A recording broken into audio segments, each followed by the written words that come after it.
Okay, so you've seen it, right? Jump on any social media platform and it's everywhere. This intense, sometimes really heated debate about modern masculinity. Is there a crisis? Are young men falling behind? We're going to dive into this because what looks like just another online argument actually gets at some of our biggest anxieties as a culture.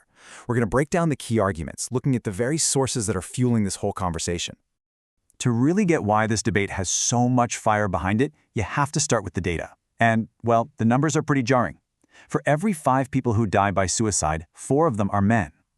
This is what experts often call a death of despair.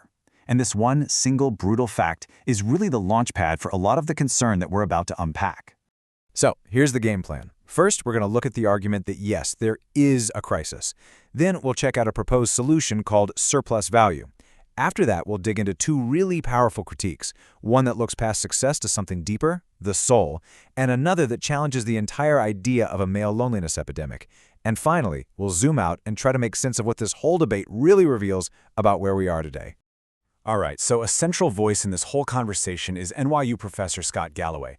For years, he's basically been sounding the alarm, arguing that we're watching a whole generation of young men fall farther and faster than any group in recent memory.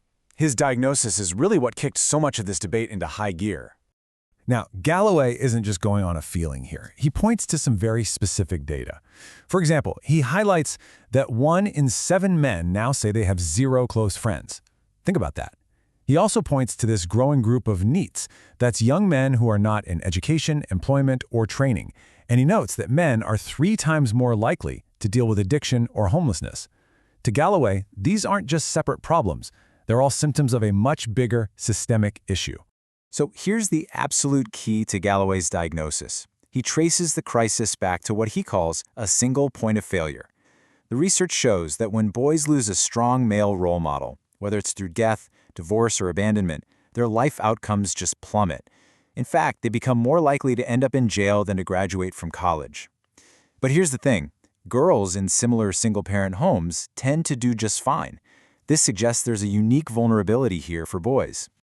Okay, so if that's the diagnosis, what's the cure? See, Galloway doesn't just point out the problem. He actually proposes a very specific path forward for men who are looking for direction. And it's all built around a concept he calls surplus value. So what on earth is surplus value? Well, it's about moving away from a what's in it for me kind of mindset. It's about fundamentally flipping your perspective from what am I getting to what am I giving? It's about becoming a net contributor, in your relationships, in your community, at your job. It's about being a provider and a protector, but in the biggest, most modern sense of those words. This quote from him really nails the core idea.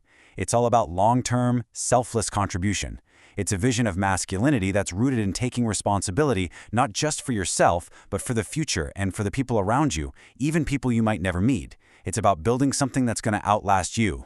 And then he breaks this whole philosophy down into a really practical operator's manual. Things like get out of the house, because action is the cure for anxiety. Be kind. He calls it a secret weapon. Don't chase some vague passion. Follow what you're actually good at. And, this one's huge, recognize that being a good dad is totally tied to being a good partner to the mother of your children. It's a super clear, action-focused guide. But, and this is a big but, here's where the conversation gets a lot more complicated. Galloway's advice is really focused on how to build a successful, stable life within the world we have right now. But what if the world itself is the problem? And that question is our pivot point, moving us from Galloway's view to some of the really powerful critiques he's inspired. So let's bring in the first major counterpoint, which comes from a writer named Brad Hornick. He doesn't really disagree with Galloway's focus on responsibility, but he argues that it's an incomplete picture, because it doesn't even stop to question our definition of success in this day and age. Hornick asks a pretty profound question. What does it even mean to succeed in a world that feels like it's, as he puts it, unraveling? With climate instability, wars, and massive inequality. Is the main challenge really just to get your own life in order within that system? Or is something deeper being asked of us? To explain this, Hornick uses this great framework from a thinker named Francis Weller, contrasting spirit and soul. Spirit is all about going up, mastery, achievement, winning in the world. That's totally Galloway's territory. But soul is about going down. It's about depth, vulnerability, grief, and our connection to what's been lost. Hornick's argument is that our whole culture, including Galloway's advice, is spirit-weighted and pretty much ignores the essential work of the soul. So for Hornick, the ultimate challenge has totally shifted. It's not just about becoming a competent guy in a broken world. The real work is to cultivate the depth, the grief, the moral imagination, the soul that we need to just stay human and connected to life, even when it feels like things are falling apart. All right, now let's switch gears to an even sharper critique. Writer Lucy White comes in and challenges the entire foundation of this conversation. She argues that this whole story about a male loneliness epidemic isn't a diagnosis of a problem, it's actually part of the problem. This quote gets right to the heart of her argument. White is basically saying that the male loneliness narrative is a clever way for men to dodge accountability and shift the responsibility for their own emotional health onto other people, especially women. So for White, framing this as a loneliness epidemic is a political act. She says it's a constructed story that lets men's issues take center stage once again, painting them as victims of a crisis instead of as, active participants who need to take charge of their own emotional lives and relationships. She uses a concept called man-keeping to explain the mechanics of this. This is all the unpaid, often invisible, emotional work that women do to manage the needs of men. Organizing social lives, being a shoulder to cry on, making sure they don't feel lonely, often without getting much back in return. The loneliness narrative, she says, is just an implicit demand for more of this man-keeping. So at the end of the day, White's conclusion is that this whole conversation is a kind of cultural backlash. As women become more financially and socially independent, this story pops up as a way to put men back in the center and to voice a fear of losing traditional power dynamics. It's a reaction, she argues, to a world where women just don't have to play that caretaking role anymore. Okay, so we've got a diagnosis of a crisis, a practical manual for success, a call for deeper soul work, and a sharp rebuttal that says the whole thing's a myth. What does the sheer intensity of this debate actually tell us? Let's try to zoom out and connect some of these dots. This table kind of helps map out the fundamental disagreements.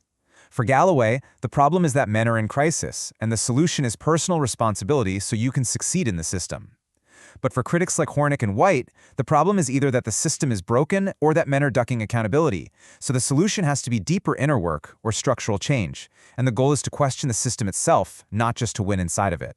And here's the real takeaway. This isn't some niche debate for the internet manosphere. It's basically a proxy war for some of the biggest questions we're all grappling with as a culture. What does success even mean on a planet in crisis? Who's responsible for all the emotional work? How are power dynamics shifting between men and women? This conversation about men is, in the end, really a conversation about all of us. And that leaves us with this one final massive question.